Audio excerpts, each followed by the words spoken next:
প্রিয় ভিউয়ার্স, আশা করি আমরা প্রত্যেকেই ভালো রয়েছি। আজকের ক্লাসটি খুব খুব ইম্পর্টেন্ট এই কারণ যত পরীক্ষা দেবেন আপনারা বা যে পরীক্ষাগুলো অ্যাটেন্ড করবেন, এই নিয়মটি কিন্তু 100% পরীক্ষায় কমন আসে। অর্থাৎ এই একটি নিয়ম যদি আপনারা করে যান, এখান থেকে কিন্তু একটি কোশ্চেনই আসবে। এবং যদি 10টা পরীক্ষায় দেন, তাহলে দেখা যাচ্ছে 9টি এক্সামে কিন্তু এটি আসবে। তো আশা করি এই নিয়মটি ভালোভাবে বুঝবেন এবং বোঝানোর জন্য আমি যথেষ্ট চেষ্টা করছি। তো ভিউয়ার্স, আশা করি এই চ্যানেলে আপনারা যারা নতুন সদস্য আছেন, এই চ্যানেলটি সাবস্ক্রাইব করবেন এবং পাশে থাকা যে বেল আইকনটি আছে প্রেস করবেন, যেন নিত্য নতুন ভিডিও আপনার কাছে পৌঁছে যায়। তো ভিউয়ার্স, নিয়মটা খুব অসাধারণ এবং খুব চমৎকার একটি টেকনিকে আমি এটা অ্যাপ্লাই করেছি।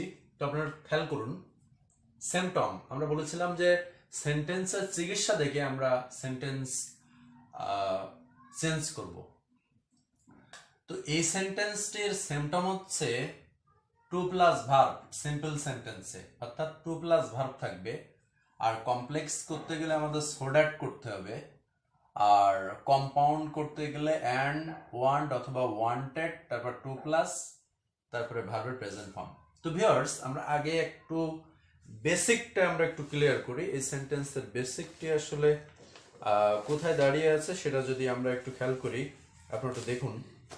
তো আমরা একটা সেন্টেন্স লিখেছি, দেখুন, উই ইট টু লিভ, মানে আমরা খাই টু লিভ, বাঁচতে। এই টু মানে কিন্তু তয়কারেতে।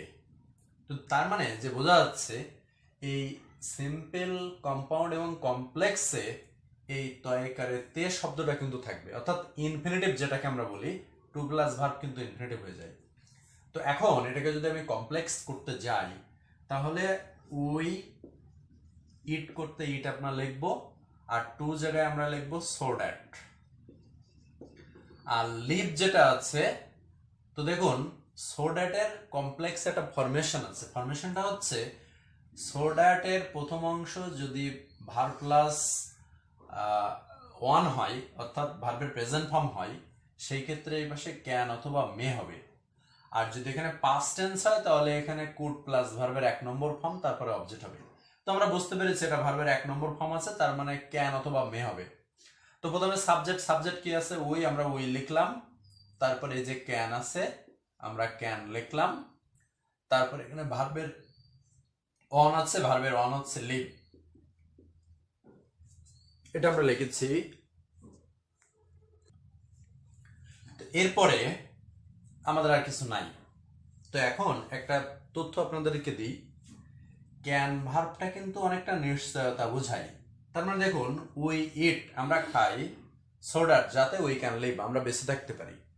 আচ্ছা, মনে করুন আপনি বিষ খেলেন, তাহলে কি আপনি বেঁচে থাকতে পারবেন? না, আপনি কিন্তু বেঁচে থাকতে পারবেন না। তার মানে শুধু খাওয়ার ক্ষেত্রে বা যে ভার্বটি একটু অনিশ্চয়তা বোঝায়, সেখানে আমরা একটু এই মে শব্দটি ব্যবহার করব, মে। তার মানে আমরা খাই যাতে আমরা বেঁচে থাকতে পারি। আপনি সারা জীবন খেয়ে গেলেন, বেঁচে থাকতে তো আর পারবেন না। তো এই জন্য আমরা এখানে ক্যান না ব্যবহার করে মে ইউজ করি। অর্থাৎ আমরা যদি অফিসে বা কোনো জায়গায় অনুমতি নিয়ে ঢুকি, তখন কিন্তু আমরা মে আই কামিং লিখি, মে আই কামিং। আপনি কেন ব্যবহার করেন? কারণ ওই পাশে অফিসের বস যিনি আছেন বা যিনি অথরিটি আছেন, উনি তো আপনাকে ভেতরে ঢুকতে নাও দিতে পারেন, এই জন্য আমরা মে ব্যবহার করি। আর যদি আমরা এখানে ক্যান ব্যবহার করি, তার মানে উনি বারণ করুক বা নাই করুক, অনুমতি দিক বা নাই দিক, আপনি কিন্তু ঘরের মধ্যে প্রবেশ করবেন, এই জন্য আমরা ক্যান ইউজ করি। তো সচরাচর ক্যান ইউজ হয় না, আমরা মেই বেশি ইউজ করি। তো ভিউয়ার্স, আমরা এই জিনিসটা একটু ক্লিয়ার হতে পেরেছি যে শুধু খাওয়ার ক্ষেত্রে আমরা মে ইউজ করব। কারণ আপনি যা খাবেন তাই খেয়ে কিন্তু বেঁচে থাকতে পারবেন। আপনি বিষ খেলেন, আপনি কিন্তু মারা যাবেন। আপনি সারা জীবন খেয়ে গেলেন, আপনি কিন্তু একদিন মারা যাবেন। তো এবার আমরা যদি এটা কম্পাউন্ডে করি, তো দেখুন এটা কিন্তু প্রিন্সিপাল, আমরা বুঝতে পেরেছি এই অংশ প্রিন্সিপাল বোঝা যাচ্ছে। এগুলো সব সাবঅর্ডিনেট, তার মানে আমাদের এগুলো চেঞ্জ করতে হবে। তো দেখুন, উই উই ইট, অ্যান্ড যেহেতু এটা প্রেজেন্ট টেন্স, সেক্ষেত্রে আমি ওয়ান্ট নেব, উই ওয়ান্ট টু লিভ। এবার দেখুন আমাদের বাক্যটা ক্লিয়ার হয়েছে। কেন ক্লিয়ার হয়েছে একটু বলি। তো দেখুন, উই ইট টু লিভ মানে আমরা খাই বাঁচতে। এবার দেখুন উই ইট সো দ্যাট মানে যাতে। তার মানে দেখুন এই তো আইকারে তে আছে, এখানেও তে আছে। এবার দেখুন we eat and want to live মানে কি বাঁচতে, আমরা বাঁচতে চাই। এই যে বাঁচতে চাই এখানে কিন্তু তে আছে। তার মানে আমি বলছিলাম সেন্টেন্সের চিকিৎসা অনুসারে মানে সিম্পটম মানে লক্ষণ অনুসারে আমরা কিন্তু চিকিৎসা দিব। তো এখানে তে আছে, এখানে তে আছে, এখানে তে আছে। তো আমি আরো একটা বাক্য লিখি আপনাদের জন্য। বাক্যটা হচ্ছে এরকম, এবার একটা পাস্ট টেন্সের বাক্য লিখবো যার আপনারা বুঝতে পারেন। যেমন he he work hard to shine in life. তো এটাকে আমি প্রথমে কমপ্লেক্স করব, তারপরে কম্পাউন্ড করব। তো আমরা বুঝতে পেরেছি এই যে টু আছে, টুর জায়গায় আমি সো দ্যাট লিখবো। সো দ্যাট আমি লিখেছি, এখানে হি করতে হি লিখলাম, এখানে ওয়ার্ক হার্ড আমরা লিখেছি। তো এখন যে বিষয়টা হয়েছে সো দ্যাটের ফরমেশন কিন্তু এখানে যদি ভার্বের এক হয় আমি ক্যান অথবা মে, আর যদি এখানে ভার্বের দুই হয় তাহলে আমরা সাবজেক্টের পরে কুড বসাবো। তো এখানে সাবজেক্ট কি আছে, হি আছে। তারপরে এখানে যেহেতু পাস্ট টেন্স সেক্ষেত্রে আমি কুড বসাবো, আর ক্যান কুড মে মাইট, এরপরে ভার্বের প্রেজেন্ট ফর্ম। শাইন করতে শাইন করতে শাইন বাইরে বসাই দিলাম, ইন লাইফ হয়ে গেল। এবার আমরা যদি কমপ্লেক্স এই কম্পাউন্ড করি তাহলে আমরা যদি এগুলো প্রিন্সিপাল, তাহলে এটা সরাসরি বসে যাবে হি ওয়ার্ক হার্ড সো দ্যাট না লিখে আমরা যেহেতু কম্পাউন্ড করছি সেক্ষেত্রে অ্যান্ড লিখতে হবে। অ্যান্ড তারপরে বসে যে সাবজেক্ট আছে হি করতে হি লিখলাম, হি না লিখলেও হয়, আমি একটু পরে আলোচনায় আসছি। তো দেখুন তো যেহেতু আমি কম্পাউন্ড করছি এটা পাস্ট টেন্স, তার মানে ওয়ান্টেড টু নেব।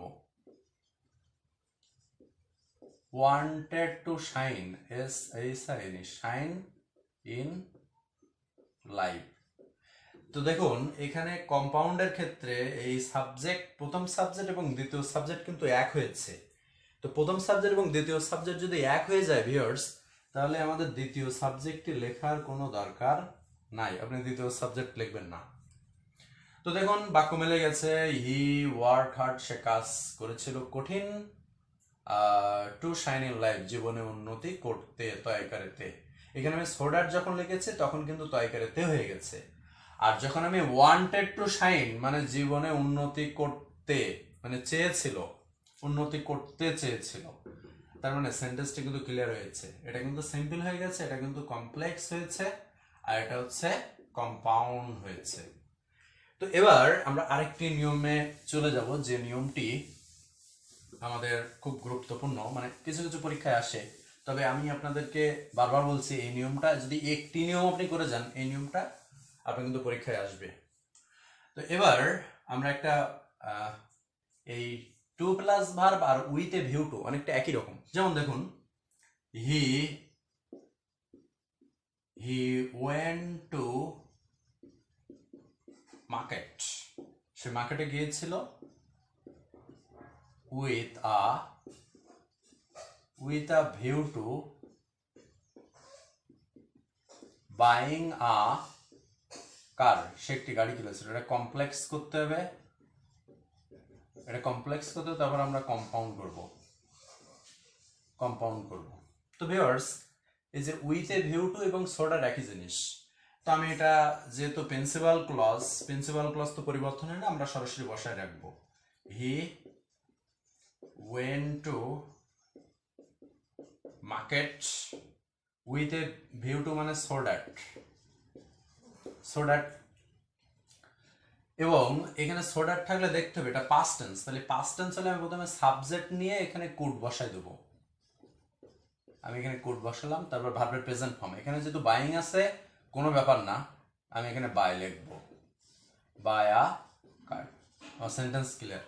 এবার আমি যদি এটা কম্পাউন্ড করতে চাই তাহলে হি করতে হি, ওয়েন্ট টু মার্কেট করতে মার্কেট, এখানে সোডার যেটা আছে এখানে আমি অ্যান্ড বসাবো, এবং যেহেতু এটা পাস্ট টেন্স সেই ক্ষেত্রে আমি হি WANTED wanted to buy a car। তো দেখুন এখানে হি সাবজেক্ট, আবার এখানেও কিন্তু হি সাবজেক্ট। তাহলে কম্পাউন্ডের ক্ষেত্রে যদি দুটো সাবজেক্ট একই রকম হয় তাহলে শেষের সাবজেক্ট লেখার দরকার নাই। তাহলে বাক্য মিলে গেছে। He went to market with a view to buying a new car. সে মার্কেটে গিয়েছিল with a view to. With a view to মানে যাতে বা জন্য, তো এখানে সো দ্যাট মানে যাতে, আর এখানে ওয়ান্টেড টু বাই মানে যাতে কিনতে চেয়েছিল। তো ভিউয়ার্স, এই নিয়মটি যদি আপনারা করেন অবশ্যই কিন্তু কমন আসবে। আপনি এইচএসসি, এসএসসি এবং অন্যান্য জব প্রিপারেশন যে পরীক্ষায় আপনারা প্রিপারেশন নিচ্ছেন তাদের জন্য কিন্তু এই নিয়মটা খুবই ইফেক্টিভ, এবং একটি নিয়ম করে গেলেই আশা করি এই নিয়মটা আপনারা কমন পাবেন।